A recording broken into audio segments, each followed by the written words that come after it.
All right, welcome to the stress webinar today. This is going to be a presentation that's going to be focused on just different techniques for relieving stress and just coping better with the stress that you may be experiencing. I'm going to go ahead and share my screen with everyone.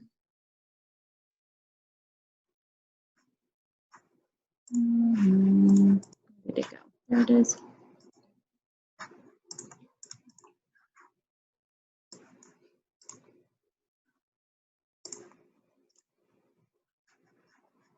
Let me backtrack here a little bit. So, like I said, I'll be talking about just mental health and stress management in general as well. My name is Marissa, and my background is that I am a certified personal trainer. I am the assistant manager at the Mojave Fitness Center. I teach several group fitness classes, and yoga is one of my passions as well. What makes me kind of qualified to talk about this is just, being in the fitness industry and teaching yoga now for over 6 years. I've just learned different techniques and strategies in my own practice and in my own life to help just be a little bit more level-headed as much as possible. So thank you for joining me. The first slide we're going to talk about is just a statistic about just stress in general. So most Americans are suffering from moderate to high stress, with 44% reporting that their stress levels have increased over the past 5 years.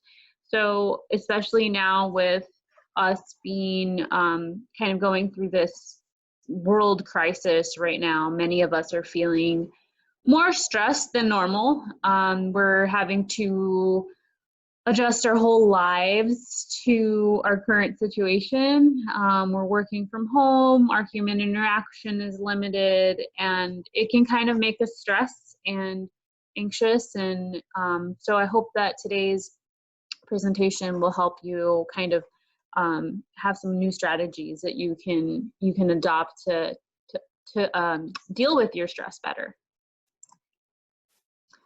So what is stress? Stress is essentially a signal in your body that you need to take action, that there is something usually wrong, that there is something that you need to address. So it's basically your body's 911 system. It's telling you, I need help. Now, stress can be positive. We have good stress.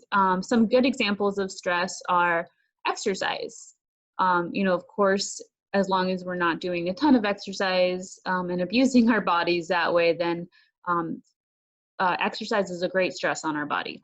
Also, we need that positive stress to drive us. It motivates us to get things done. Without stress, that to-do list would probably not get done, and then your boss probably would not be very happy. Negative stress, on the flip side, is you've let it get to an excess. Now, right, there is accompanying feelings of anxiety, of just being worried.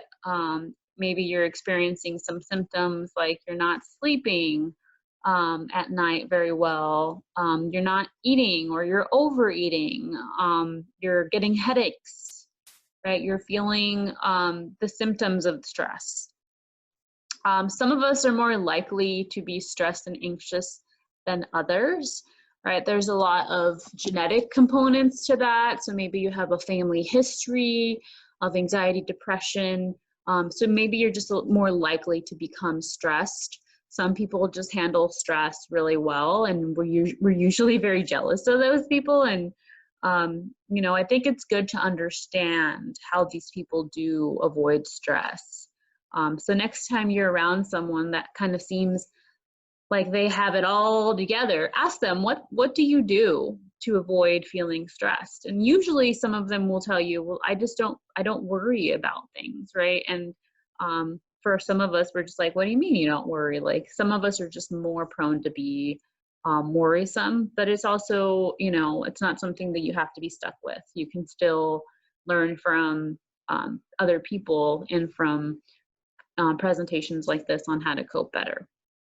One important thing about stress is it you know, it isn't just one of those things where like, you know, oh, everybody's stressed. It can make you physically, mentally, not just mentally, but physically ill, right? It affects a lot of physiological processes in our body that can really cause a lot of harm in our bodies. So just thinking about what is stress, right? Maybe you start to think about what is making me stressed right now, right? Is there something that you that you've been stressed about? Maybe it is about the COVID-19. Maybe it's your job security. Maybe it's you know, a feeling of I'm not going to be able to buy essential needs, right? Those are very normal responses to stress. So the effects of stress on the body are numerous, from lack of concentration, it increases your heart rate, digestive issues and stress go hand in hand. And you know, your gut is essentially your second brain. So when we're stressed, we also feel it in our stomach. Our bodies are sensing that there's something wrong, and it kind of goes into a state of shock sometimes. And so digesting food can become more of a chore for your body when you're stressed.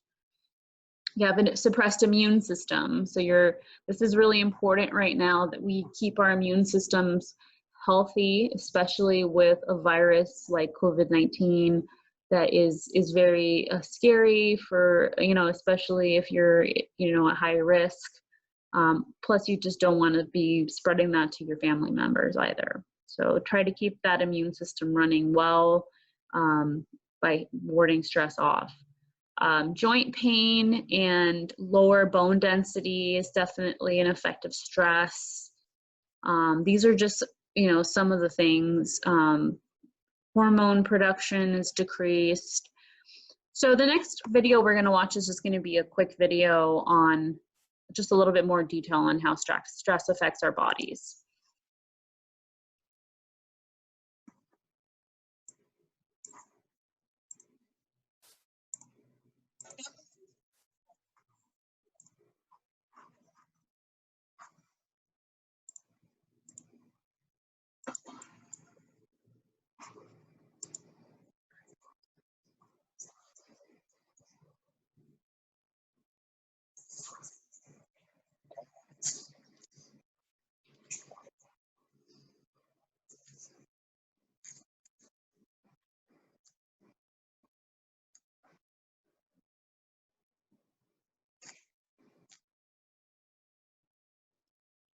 Too often, or too long, your ability to fight or flight is actually not what you change, but also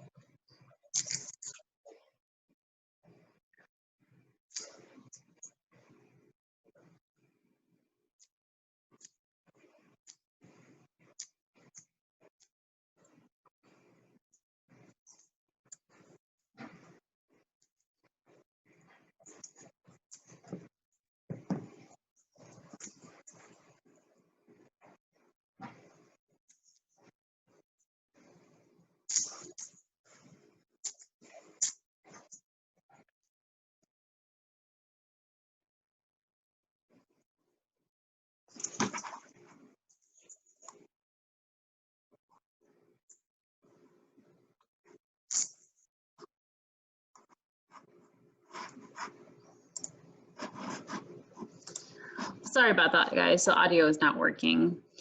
So basically, it's just telling you about some bad hormones being released in the video.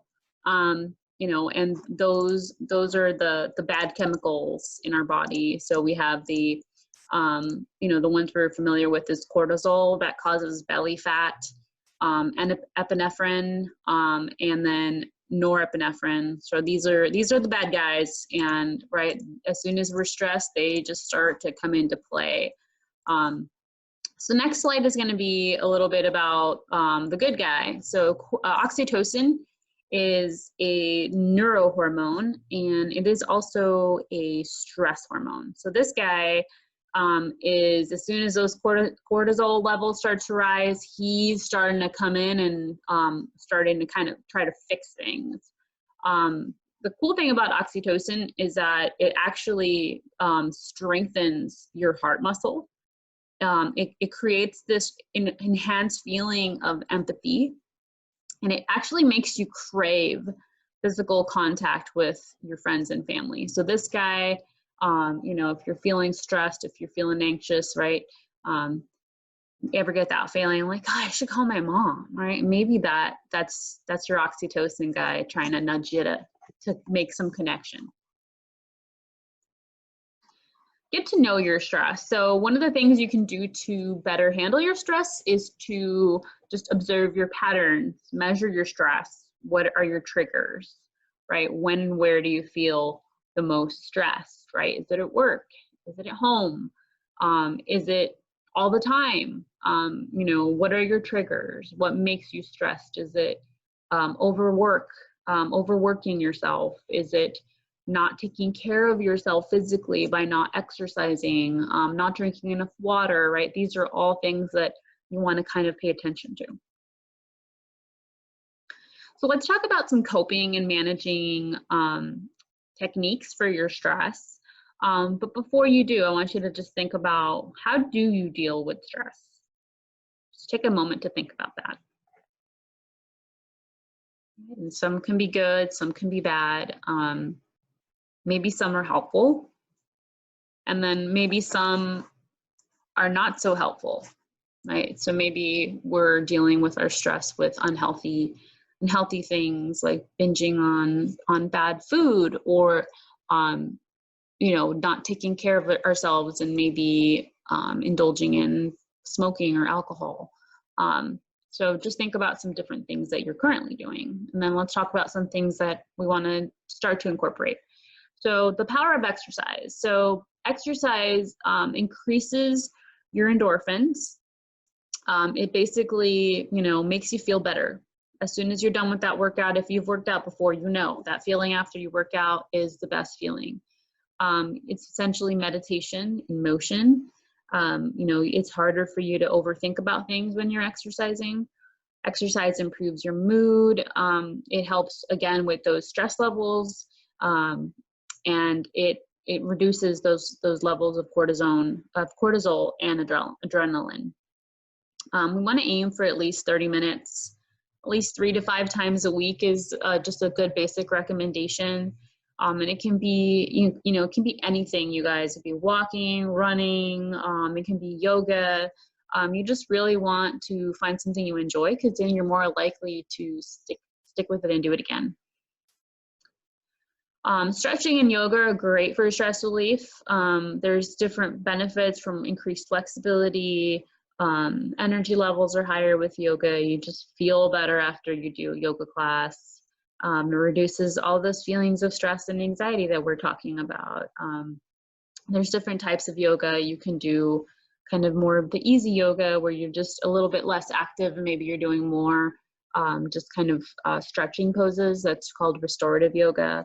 And then vinyasa yoga is a little bit more of an active flow. It's really good for building strength, stamina as well. You know, like I said, it doesn't have to be yoga. Stretching is also great for stress relief. It relaxes tight muscles that make you stressed, right? Especially in our necks and our hips, especially if you're a sitter, if you're sitting all day or a good majority of your day. Mindful eating is also great. So just preparing your meals. You know, some of us are at home, so it's easier for us to eat bad, but it's also easier for us to eat good, right? So stick to a schedule. You know, eat 3 nutrient-dense larger meals, and then nutrient-dense snacks at least 2 to 3 times a day. Try to stick with a higher protein, lower carb kind of mentality. Snack smarter. And then try to avoid eating at your desk space. So be flexible also. You know, if you make a mistake, you have some cookies that you regret, right? Just, right, know that you're not going to be perfect. Allow yourself those times to be a little more flexible. Water is also really important. So water reduces our stress. I recommend drinking it in larger containers. That way it's easy to keep track of how much you've actually consumed so far. And then try to drink at least half of your body weight in ounces. So if you're more active, you need even more. And I guarantee you this is an easy one that you can do right now that will help your stress levels a lot, right? If you're just not drinking water, there's a good chance you're going to be more stressed, right? You feel dehydrated, you're more likely to get a headache, which just doesn't equate to a productive mind. Getting your sleep. So right now, right, many of us are out of our schedules, and maybe you're staying up a little bit later because you don't have that commute, but just really try to prioritize getting the 7 to 8 hours a night. Minimize your distractions before bed, right? Put your phone away.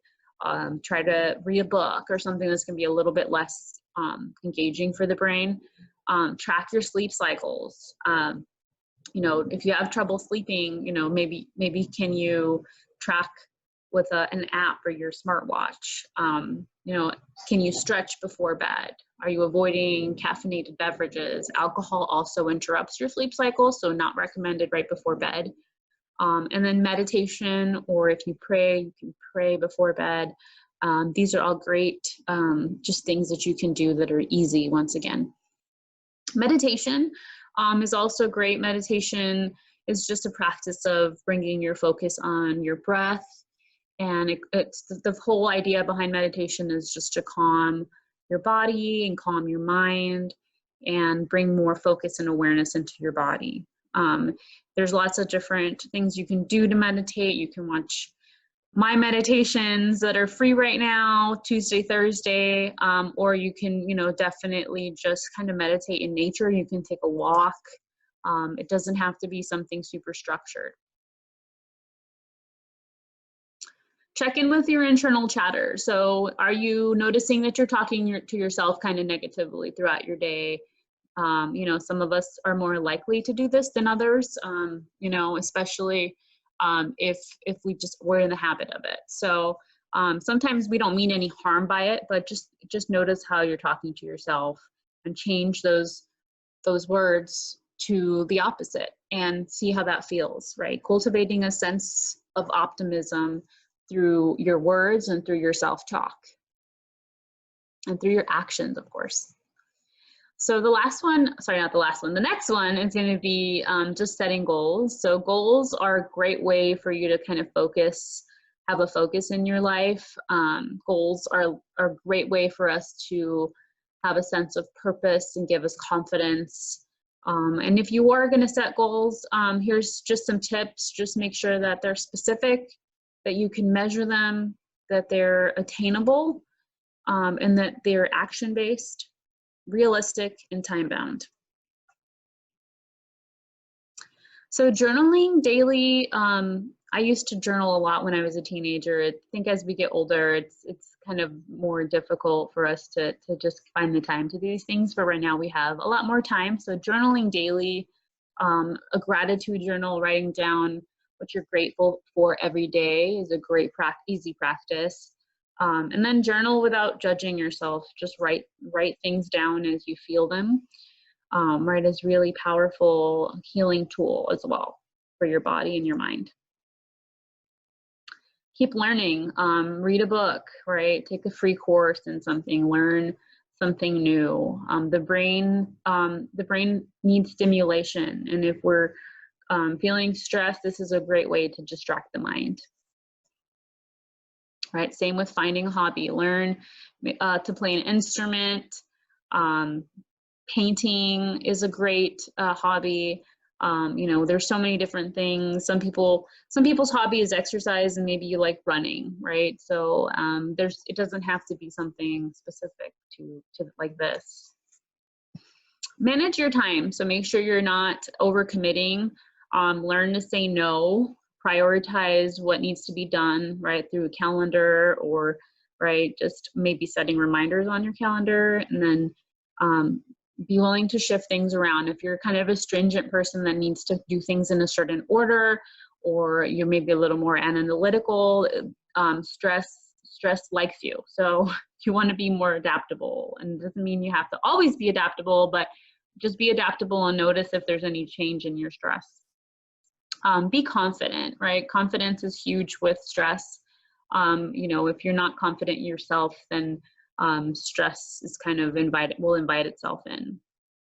Make time for rest. So avoid neglecting your basic needs, especially right now we're at home, right? Are you getting up to take a break? Are you walking? Are you just drinking water, right? Things like that will really make a difference throughout your day. Getting 10,000 steps a day is an easy one, right? And we can do that easily by doing some kind of physical exercise and then taking some walks on our breaks or lunches. Stay connected and seek support. So know that you're not alone. A lot of us feel stressed, anxious, worried right now, especially.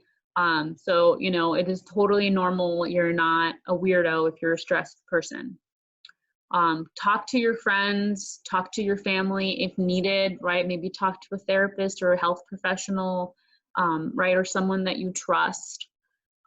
Join a book club or make one up.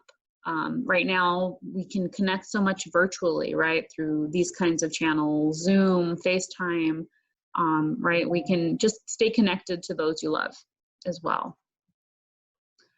So make stress your friend. And this one kind of sounds kind of odd, but right, if we can recognize stress and we can better identify when it's happening, then we can use that as that positive stress. How can this drive me to change and to do something better with this stress, right? So an example might be, you know, maybe you're stressed about having to do something that's out of your comfort zone, like speak in public. Maybe you hate speaking in public, right? And that stresses you out. How can you make stress your friend? What are some strategies that you can do? You can go and read you know, a tutorial on how to be a better public speaker. And then when you're finished with that presentation, even if you don't feel it went super well, right, at least you tried something new, and it just brings that kind of a confidence in you that you maybe needed. So just don't let it be the front driver, right? Don't let it drag you down to the ground, guys. And then I just included a link here for a really good TED Talk on this about making stress your friend. If you guys want to watch it later, I'll distribute the PowerPoint to anyone that wants it. Send me an email. So the take-home message here is, you know, it's really not stress that kills us, it's our reaction to it. Look out for those signs that make you stressed and identify them. And then find those effective coping skills to manage your stress. Are you dealing with all the basics too? Are you drinking water? Are you taking care of yourself? Are you exercising? Right, those are all important. And then choose 3 coping skills that are gonna help you to deal with stress. So mine are exercise, sleep, and then spending quality time with my family, right? Putting that phone down and just really being present with your loved ones is a really important one. With technology kind of overruling our world, it's important to just slow things down. And just think about some that you might want to take away from this, right? 3 coping skills is your homework. So we're gonna go ahead and do just a quick breath meditation. And this is something that I recommend that you do throughout your day, especially if you're feeling like things are building up or you're having just a lot of stress that day, a lot of work. Let's just close our eyes, and all you're gonna do is take 5 deep breaths and just start to relax. So just be aware of your posture. This is a really important part of meditation, is just really finding, right, the opposite posture that we might be accustomed to. Maybe we're slouching forward, right, really not engaging our muscles. Just take 5 deep breaths.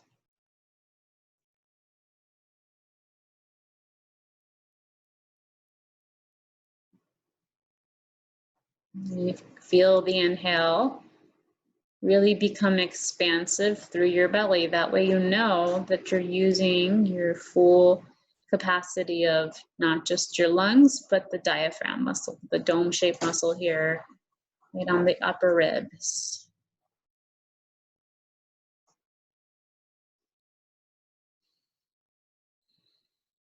This is a great way to also identify if you're feeling stressed.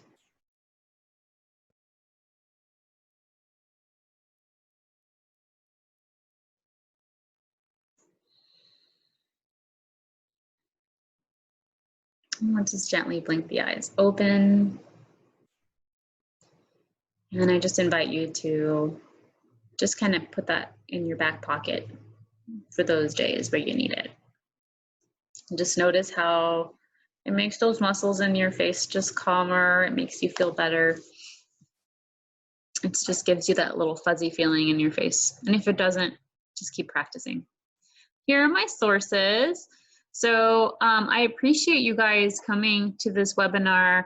I try to condense it a little bit from what I would normally do because it's only a 30-minute webinar, but I wanted to